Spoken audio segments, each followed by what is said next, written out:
그러면 과연 왜 갑자기 2022 개정교육과정이라고 하는 새로운 교육과정이 필요한 것인가? 여기에 대해서 한번 말씀을 드려야 될 것 같은데요. 이 말씀을 드리기 전에 제가 저희 학관도에서 진행되는 교육에서 여러분들 계속 제 교육을 받으셨으면 제가 자주 보여드리는 장표예요. 이게 OECD에서 진행하고 있는 에듀케이션 2030 프로젝트의 1차 연구 결과물에 관련된 내용이거든요. 이게 뭐냐면 어, 우리나라뿐만 아니라 4차 산업혁명 등등의 여러 가지 사회의 변화에 따라서 전 세계 교육자들이 느끼기에는 현재 교육 시스템이 앞으로 우리 아이들이 살아갈 미래 사회에 적응할 수 있는 교육이 아니라는 것들을 깨닫기 시작했어요. 근데 그게 왜 에듀케이션 2030이냐? 그 미래학자 중에 어떤 분이 쓰신 책에 2030년이 되면 어떤 인공지능이나 기술의 발전이 인간의 수준까지 도달하는 시점을 2024년 3년 2030년으로 예측한 그런 자료들이 있거든요. 그래서 2030년 이후의 사회를 살아갈 우리 지금의 아이들에게 앞으로 미래 사회에 적합한 교육을 만들어야 되는데 어떤 한 국가가 이게 정답이야 라고 해서 그쪽 방향으로 갔는데 이 사회가 그 방향으로 흘러가지 않으면 오히려 그게 고립되는 문제가 생길 수도 있잖아요. 그래서 OECD에서 전 세계 교육자들을 다 불러 모아서 교육자들뿐만 아니라 전 세계의 어떤 미래의 방향성에 대해 고민하는 사람들 다 모여서 앞으로 이 사회가 어떻게 나아갈 것이고 그 사회를 위해서 우리가 어떤 교육을 해야 될지 합의하고 그 합의한 방향에 맞춰서 각 국가가 개별 국가 교육 시스템을 운영하는 어떤 그런 방향성을 제시하는 프로젝트를 진행하고 있거든요. 자, 그때 음, 1차 결과물이 뭐냐면 그래서 우리가 어디로 지향해야 되는가에 대한 이야기가 나왔는데 그게 바로 지금 보시는 요 표입니다. 그래서 러닝 프레임워크이라고 그 발표가 됐는데요. 자, 앞으로의 교육은 과거의 교육은 어찌 보면 개인의 성공, 성장을 위한 교육이었다면 앞으로의 교육은 개인과 사회의 공동 번영을 위해 노력하는 인재를 길러내는 방향으로 교육이 변화해야 된다. 이런 얘기를 하고 있어요. 자, 그게 왜 그러냐면 지금 전 세계적으로 우리가 코로나라고 하는 새로운 어떤 그 전염병 때문에 모두가 지금 고통받고 있잖아요. 이러한 문제는 결국 환경과 관련된 이슈와 연결이 되어 있고요. 또 각 사회를 들여다보면 양극화 문제가 굉장히 심각하잖아요. 그래서 잘 사는 사람은 더욱더 잘 살게 되고 차별받거나 못 사는 사람들은 더욱더 안 좋은 환경으로 가는 이런 빈익빈 부익부 이런 현상들이 계속 강화되면서 전 세계 경제학자들이 예측하기에 앞으로의 사회가 그러니까 인류의 역사를 보면 이렇게 빈부의 격차가 지나치게 벌어졌을 때 다수의 사회적 약자가 힘을 모아서 기득권의 어떤 구조를 무너뜨리는 것, 그게 사회의 혁명이라고 하고요. 그 혁명의 역사에 의해서 인류의 역사가 바뀌어 나갔다고 얘기를 하고 있거든요. 그런데 지금 현재 지구상에 있는 많은 국가들의 어떤 빈부의 격차나 이런 것들이 임계치에 다다라서 여기에서 가진 사람들이 자신의 이익을 위해서 더 노력하는 이런 사회가 된다면 이 사회 구조 자체가 무너질 수 있다라는 위험성에 대해서 경각심을 드러내고 있어요. 그래서 각 국가의 뭐 경제 정책이라든지 사회복지 정책에서 포용적 경제 정책을 써야 된다 이런 얘기들을 많이 하고 있거든요. 그 무슨 얘기냐면 가진 자여 나누어 줘라 한 방에 뺏기기 싫으면. 그러니까 있는 사람이 먼저 선제적으로 빈부의 격차를 줄이기 위해 노력할 때 이 사회가 안정된 구조, 지금의 구조를 유지할 수 있지 여기서 가진 사람이 더 가지려고 욕심을 부리다 보면 혁명에 의해서 사회 구조가 무너져 버릴 수도 있다.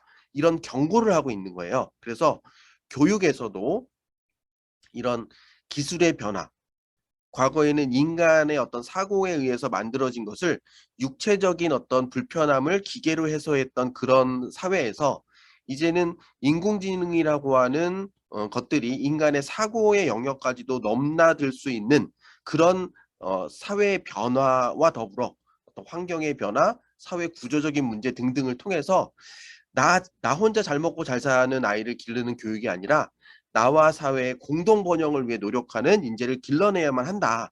이렇게 해서 교육의 목표를 좀 새롭게 설정을 하고 있고요. 그 교육의 목표를 위해서 가장 중요한 개념으로 얘기하고 있는 게 학생 에이전시의 개념이에요. 이 학생 에이전시의 개념은 그냥 우리나라 말로 편하게 말씀드리면 학생 자기 주도성 이렇게 이해하시면 돼요. 그래서 학생들이 여러분 자기주도 학습 얘기 들어보셨잖아요. 자기주도 학습은 혼자 공부하는 게 아니죠. 내가 갖고 있는 자원과 환경을 스스로 통제하고 조절해서 자신의 학습의 속도와 방향을 스스로 조절해 나갈 수 있는 것이 자기주도 학습이잖아요. 그래서 이 자기주도 학습이라는 개념이 더 확장돼서 자기주도적인 삶을 사는 학생들을 길러내야 한다. 그래서 내가 갖고 있는 자원과 환경과 여러 가지 조건을 스스로 통제하고 조절해서 자신의 인생을 살아갈 수 있는 아이를 길러내는 것. 자, 그럼 그런 아이를 길러내기 위해서 무엇이 필요하느냐? 그래서 그 학생들이 자기 주도성을 갖기 위해서는 가장 기본적으로 5가지 기초 기능이 필요하다고 해요. 첫 번째는 문해력. 말과 글로 지식과 정보를 습득하고 말과 글로 다른 사람을 설득하고 자신의 생각을 표현할 수 있는 능력, 문해력. 두 번째가 수리력이에요. 숫자로 세상을 이해하고 세상을 숫자로 설명할 수 있는 능력, 이렇게 설명드릴 수 있을 것 같고요. 세 번째가 데이터 리터러시예요. 이건 뭐냐면 어, 그러니까 의미 없다고 생각되는 수많은 데이터가 있잖아요. 그 수많은 데이터에서 뭔가 내 삶에 필요하고 내 목표 달성에 도움이 되는 인포메이션, 정보를 만들어낼 수 있는 능력을 데이터 리터러시라고 해요. 네 번째는 디지털 리터러시인데 이건 뭐냐면 디지털 활용 능력이에요. 이제 최고의 지식은 교과서에 담겨 있지 않을 수도 있어요. 왜냐면 세상의 지식이 너무 빨리 변하기 때문에 그 변화의 속도를 출력물로 관리하는 것은 한계가 있다는 거죠. 그래서 이 세상에 필요한 지식이 빠르게 만들어질 때 그 지식들은 네이버, 구글, 유튜브와 같은 디지털 매체를 활용해서 생성되고 유통될 수 있다는 거죠. 그래서 우리 학생들이 디지털화 되어 있는 지식을 디지털 기기를 활용해서 습득하고, 그런데 중요한 건 뭐냐면 가짜 뉴스가 너무 많잖아요. 그래서 그 정보가 참인지 거짓인지 구분할 수 있고 거기에서 그 디지털화 되어 있는 지식들을 자신의 목적을 위해서 활용할 수 있는 능력, 디지털 리터러시. 그리고 마지막은 헬스, 건강 리터러시예요. 그래서 이렇게 문해력, 수리력, 데이터 리터러시, 디지털 리터러시, 건강, 헬스 리터러시 이 5가지 기능이 있을 때 우리 아이들이 자신의 삶을 주도적으로 살아갈 수 있는 기본 준비가 되어 있는 것이다. 근데 문제는 뭐냐면 나와 사회의 공동 번영을 위해 기여할 수 있는 인재가 되기 위해서 이 기초 기능이 있는 것만으로 안 되는 거예요. 뭐냐면 이제 더 필요한 건 변혁적 역량이 필요하다는 거예요. 변혁적 역량은 뭐냐면 혁신을 만들어낼 수 있는 능력으로 이해하시면 돼요. 그래서 기존의 학교에서는 이 기초 기능을 높이기 위해서 노력했는데 이제 이 사회의 변화, 환경의 변화 때문에 기초 기능만 갖고 있어서는 사회를 주도적으로 살아가는데 한계가 있다. 그럼 뭐가 더 필요하느냐? 변혁적, 혁신을 만들어내는 역량이 필요하다. 그게 뭔데? 일단 우리가 살아가는 삶 속에서 우리는 많은 불편함을 경험하잖아요. 그래서 그 불편함을 개선하면서 이 사회와 과학과 문화가 발전하잖아요. 우리가 TV를 틀는데 드륵드륵 이 채널을 돌리는 게 불편하니까 리모컨이 생긴 것처럼 리모컨을 자꾸 잊어버리는 불편함을 해결하기 위해서 요즘 말로, 언어로 TV를 조절하는 것처럼 우리의 인류의 역사와 과학은 뭔가 불편함을 개선하는 방향으로 진행된다는 거죠. 자, 그러다 보니까 지금 말씀드린 것처럼 우리가 살아가면서 마주하는 어떤 문제를 기존의 방법으로 해결하기보다 기존의 방법을 조금 더 개선한 방법, 좀 더 편리하게 그 문제를 해결할 수 있는 새로운 가치를 창출할 때 우리의 삶과 문화와 사회가 변화할 수 있다는 거죠. 그래서 우리 아이들도 기초 기능을 갖고 자신이 마주하고 있는 불편함을 그대로 기존의 누군가 해결한 방식을 적용하기보다는 스스로 새로운 방법을 찾을 수 있는 노력이 필요하다는 거예요. 자, 두 번째, 우리가 어떤 문제를 새로운 방식으로 해결하려는 노력을 하다 보면 기존의 방식에 익숙했던 사람들로부터 저항이 생기잖아요. 왜냐면 나는 그 기존의 방식이 편한데 왜 자꾸 새로운 걸 시도하느냐. 여기에서 나와 타인 간에 갈등과 긴장과 딜레마가 생겨요. 근데 우리 아이들이 어떤 새로운 변화를 만들어가고 새로운 아이디어를 적용할 때 이 갈등과 딜레마를 지혜롭게 대처하지 못하면 거기서 주저앉게 되면 혁신이 만들어질 수 없잖아요. 그래서 우리 미래를 살아갈 우리 아이들은 이런 다양한 갈등과 딜레마를 지혜롭게 대처할 수 있는 능력도 필요해요. 그리고 세 번째는 뭐냐면 내가 어떤 문제를 새로운 관점으로 접근해서 그 문제를 해결하고 갈등과 딜레마를 잘 대처했다 하더라도 그 결과가 항상 좋은 건 아니죠. 그런데 보통 우리의 마음은 심리적으로 잘 되면 내 탓, 안 되면 남 탓을 하게 되잖아요. 그런데 이럴 때는 우리 아이들이 성장할 수 없는 거예요. 그래서 그 결과가 성공적이든 그렇지 않든 겸허하게 그 결과를 받아들이고 그 결과를 통해서 내가 무엇을 배울 수 있는지 깨닫고 다시 도전할 수 있는 능력이 필요하잖아요. 그걸 책임감 갖기라고 표현하는 거예요. 그래서 혁신을 만들어내기 위해서 우리 아이들이 기초 기능을 바탕으로 어떤 문제에 새로운 가치를 적용하기 위해서 도전하고 시도하고 거기서 발생된 갈등과 딜레마를 지혜롭게 대처하고 또 그 모든 과정에 책임감을 갖고 스스로 배움을 쌓을 수 있는 그런 노력을 할 때 우리 아이는 그 경험을 통해서 상당히 성장하는 거죠. 그리고 그런 결과 때문에 우리 사회에는 혁신을 만들어내는 거예요. 근데 우리 아이가 한 번 성장하고 머물면 지속적인 성장이 안 되잖아요. 그래서 이런 변혁적 역량을 반복적으로 경험할 수 있는 환경과 도전의 정신이 필요하다. 그걸 역량 개발 사이클이라고 하고 있고요. 요 OECD에서는 그거를 뭐 ARR 시스템 뭐 그렇게 얘기하는데 이게 편하게는 플랜 두 시 계획하고 실천해서 성찰하고 그 결과를 바탕으로 또 다른 새로운 가치를 창조해 도전하고 실행하고 성찰하고 이 사이클을 반복적으로 하면서 나와 사회의 공동 번영을 위해 노력하는 우리 아이를 길러내는 것 그게 OECD가 만들어낸 교육의 틀이고요. 근데 문제는 뭐냐면 우리가 우리 아이가 혹은 내가 어떤 새로운 불편함에 대해서 계속 새로운 가치를 창출하면 좋겠는데 우리는 한계가 있잖아요. 시간의 한계, 돈의 한계, 에너지의 한계, 네트워킹의 한계.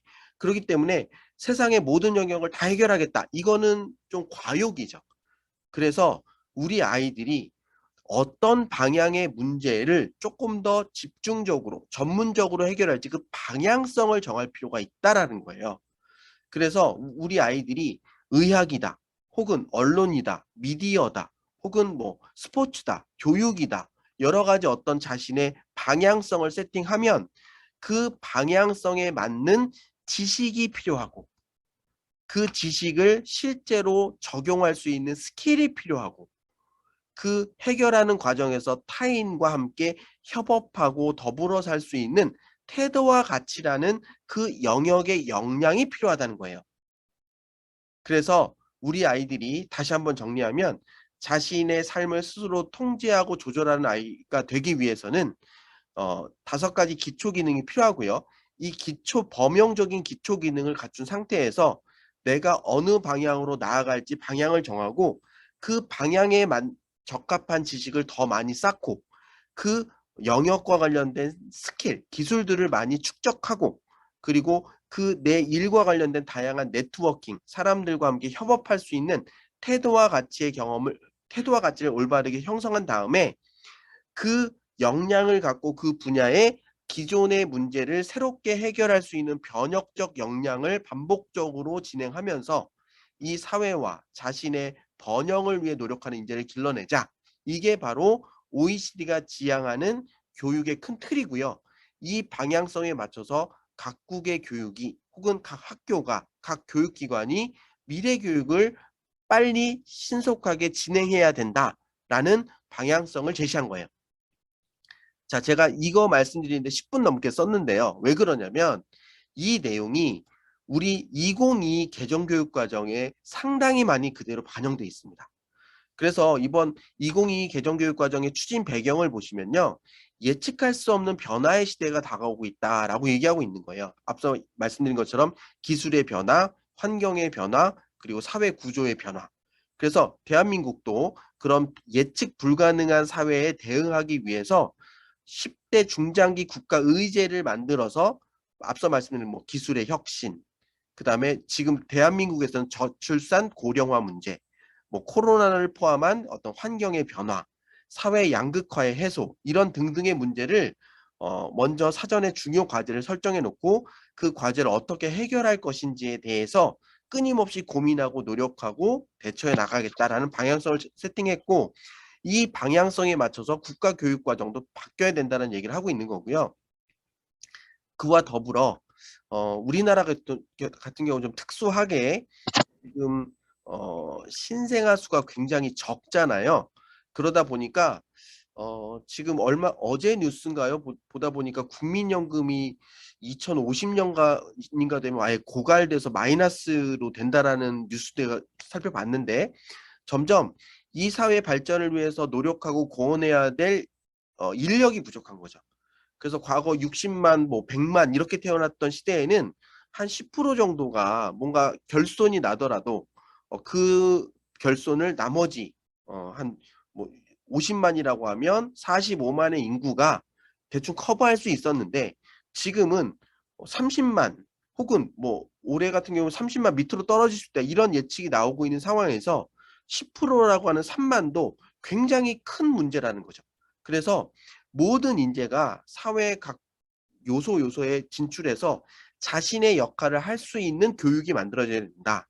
그리고 앞서 보신 것처럼 OECD에서 지향하는 에듀케이션 2030의 방향성, 즉 이러한 사회의 변화, 환경의 변화, 여러 가지 문제를 해결하기 위해서 학생 스스로 자기 삶의 주인이 돼서 그 문제를 해결할 수 있는 학생을 길러내는 것. 거기에 자신이 사회에 기여하고 스스로의 미래를 위해서 노력할 수 있는 혁신을 만들 수 있는 변혁적 역량을 만드는 교육을 대한민국도 실현해야 된다라는 방향성을 함께 담아놓고 있어요. 자, 그리고 이러한 국가 과제 혹은 교육 과제를 해결하기 위해서 학교의 변화가 필요하다는 걸 강조하고 있습니다.